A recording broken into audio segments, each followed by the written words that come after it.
Shalom saudara yang terkasih di dalam Tuhan. Kembali pagi ini kita akan mendengarkan firman Tuhan. Mari sama-sama kita berdoa. Terima kasih Tuhan atas hari yang baru bagi kami. Kiranya Tuhan senantiasa kami boleh berada dalam pimpinan dan kehendak dan rencana Engkau dalam hidup kami. Jauhkan dari hal-hal yang tidak berkenan kepada Engkau Tuhan. Kiranya Tuhan, hidup kami Tuhan boleh selalu setia dan juga mengasihi Engkau. Terima kasih Tuhan. Kami serahkan semua hanya di dalam nama Engkau, nama Tuhan Yesus kami berdoa. Amin. Firman Tuhan pada pagi hari ini bertemakan tentang kita bukan siapa-siapa di mata manusia. Kalau kita baca di dalam Hakim-Hakim pasal 3 ayat 31 dikatakan, Samgar bin Anat, ia menewaskan orang Filistin dengan tongkat penghalau lembu, 600 orang banyaknya.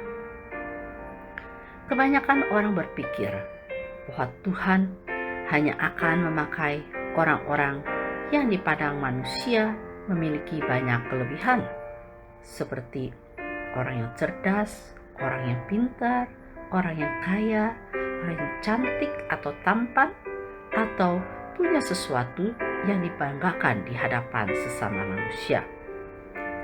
Tuhan tidak pernah memperhatikan apapun yang tampak hebat secara kasat mata. Yang Tuhan perhatikan dan perhitungkan adalah respon hati seseorang ketika menerima panggilan Tuhan. Itu tertera di dalam Amsal pasal 19 ayat 22 dikatakan, sifat yang diinginkan pada seseorang ialah kesetiaannya. Apalah artinya seseorang tampak hebat di mata manusia atau punya multi talenta jika ia sendiri tidak mau mengembangkan potensi yang ada dengan penuh kesetiaan. Samgar adalah orang sederhana yang hanya berprofesi sebagai peternak atau petani.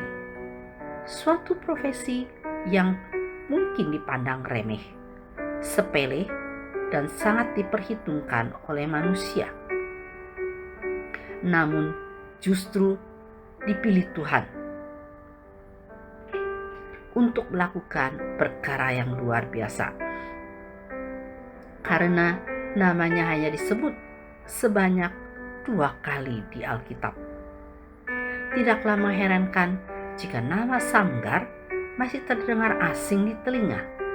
Padahal ia adalah salah satu tokoh hebat di Israel.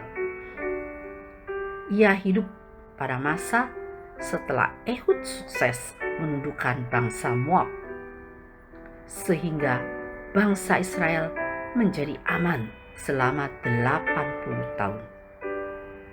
Kalahnya bangsa Moab tidak membuat bangsa Israel terbebas dari musuh sepenuhnya, karena ada banyak musuh yang sewaktu-waktu bisa datang. Salah satunya adalah bangsa Filistin. Di tengah ancaman bangsa Filistin inilah tampil Samgar sebagai pahlawan bagi bangsanya. Meski hanya berbekal tongkat penghalau lembu, yaitu tongkat yang terbuat dari kayu yang panjangnya kira-kira 2,4 meter, dilengkapi paku-paku besi runcing di ujungnya. Biasanya berfungsi untuk menggiring lembu pada waktu membajak tanah. Samgar mampu menewaskan 600 tentara Filistin. Dan tongkat penghalau lembu adalah tongkat biasa. Tapi jika Tuhan sudah turut campur tangan, adakah sesuatu apapun yang mustahil untuk Tuhan? Itu terdapat di dalam Kejadian pasal 18 ayat 14a. Mungkin di mata manusia kita ini bukanlah siapa-siapa, tapi jika Tuhan ada di pihak kita, siapakah lawan kita? Di dalam 1 Korintus 1 ayat 27 dikatakan, tetapi apa yang lemah bagi dunia dipilih Allah untuk memalukan apa yang kuat. Saudara yang terkasih, biarlah kita boleh belajar melalui Samgar, seseorang yang bukan siapa-siapa, seseorang yang sederhana, tetapi mempunyai hati yang begitu setia kepada Tuhan, sehingga Tuhan memakai Samgar untuk menjadi seseorang pahlawan bagi bangsa Israel, yaitu menjadikan bangsa Israel hidup aman selama 80 tahun. Dan jika Tuhan sudah turut campur tangan di dalam kehidupannya, maka tidak ada apapun yang mustahil bagi Tuhan. Demikian juga hidup kita. Jika kita setia kepada Tuhan, hidup sederhana, dan hidup selalu mengandalkan Tuhan di dalam kehidupan kita, maka Tuhan bisa campur tangan dalam hidup kita, dan dalam kehidupan kita boleh menjadi berkat bagi orang lain. Karena tidak ada sesuatu pun yang mustahil jika Tuhan sudah turut campur tangan. Kiranya Tuhan Yesus memberkati.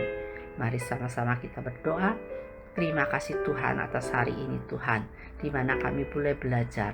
Tuhan jadi sebagai seorang Samgar, yaitu seseorang yang begitu setia dan mengandalkan Engkau, sehingga Engkau boleh memakai ya Tuhan kami Tuhan seperti Samgar, sehingga ya Tuhan tiada perkara yang mustahil di hadapan Engkau. Banyak orang menjadi terberkati Tuhan, dan juga ya Tuhan supaya hidup kita ya Tuhan boleh ya Tuhan selalu menjadi kemuliaan bagi nama Engkau. Jauhkan dari hal-hal yang tidak berkenan di hadapan Engkau. Terima kasih Tuhan. Kami serahkan semua di dalam nama Tuhan Yesus kami berdoa. Amin.